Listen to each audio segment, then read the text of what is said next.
පදයක් ගන්න. හන්තාන වගේ තව තැන් 100ක් මේක හැදෙන්න ඕන ලංකාවේ.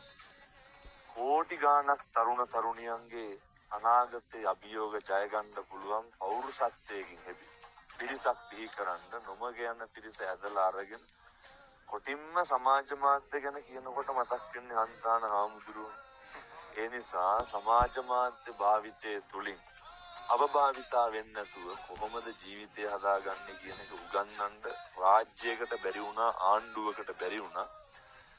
නමුත් ඒක හාමුදුරුවෝ කරනවා. ඒ නිසා මේ වෑයම උදෙක් මේ සසුනත් සමාජයත් ලංකාවත් මිනිස්සුන්ගේ සුගතිය වෙනුවෙන් මිසක්කම් කාගේවත් කොන්ත්‍රාත් එකක් නෙමෙයි. හාමුදුරුවෝ සද්භාවයෙන් කරන කටයුත්තක් කියන එක හොඳටම පැහැදිලි. අදවතින්ම ප්‍රාර්ථනා කරනවා හාමුදුරුවනේ කැස්සක්වත් හැදෙන්න නම් එපා ඔය යන ගමනට. ඔය කරන වැඩ තව දුරටත් හොඳට කරන්න. ගොඩක් පිං හාමුදුරුවෝ.